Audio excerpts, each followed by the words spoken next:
தினம் ஒரு மிஷினரி வரலாறு. James Chalmers. அது ஒரு விருந்து சாலை.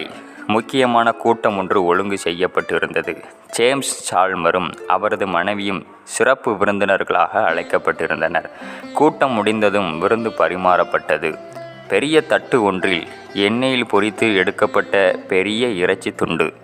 அது என்ன என்று உற்று பார்த்த சால்மரின் மனைவி திகைத்து போனார். காரணம், அது ஒரு மனிதனின் மார்பு பகுதி. எப்படி இருந்திருக்கும்?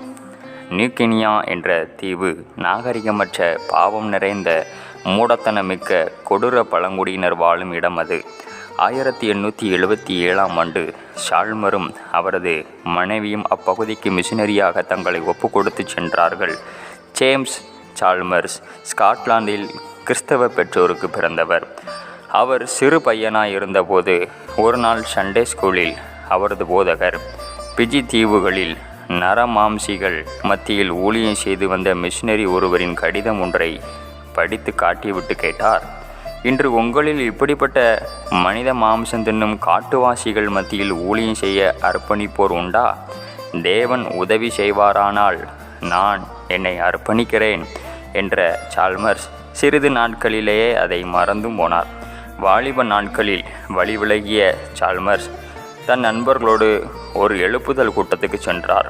அந்த கூட்டத்தில் குழப்பம் உண்டாக்கும் நோக்கத்துடன், ஆனால் அன்று அங்கு பிரசங்கிக்கப்பட்ட ஆவியும் மணவாட்டியும் வா என்கிறார்கள் என்ற வார்த்தையால் இருதயத்தில் குத்தப்பட்டவராகி அந்த இடத்திலே தன் இருதயத்தை கர்த்தருக்கு கொடுத்ததுமன்றி ஊழியத்துக்கும் தன்னை அர்ப்பணித்தார்.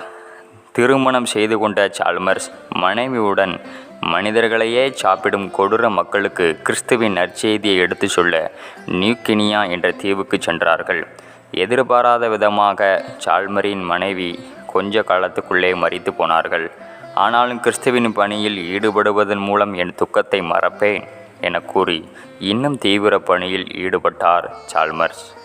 புதிய பழங்குடி மக்களிடம் பழக அவர்களுக்கு பரிசு பொருட்களை கொடுத்தார். இதனால் அந்த மக்கள் இவரது நண்பரானார்கள். புது புது தீவுகளுக்கும் சென்று கிறிஸ்துவின் அன்பை சொன்னார். 1901 கோரிபாரி என்ற தீவுக்கு பயணமானார். நரமாமிசம் உண்ணும் பழங்குடி மக்கள் அவர் படகை சூழ்ந்து கொண்டனர். நாளை மறுபடியும் வருகிறேன் என்று கூறி அவர்களிடமிருந்து விடைபெற்றார்.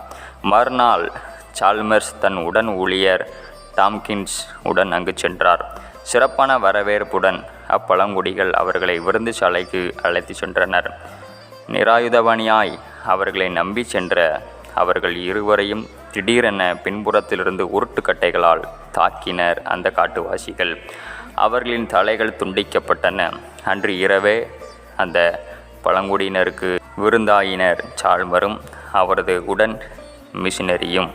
ஆனால் சால்மர் விதைத்த வசனம் விருதாவாகவில்லை. பின்னாட்களில் மனந்திரும்பிய மக்கள் எண்ணற்றோர். இன்று நியூகினியா கிறிஸ்தவர்களால் நிரம்பியிருக்கிறது.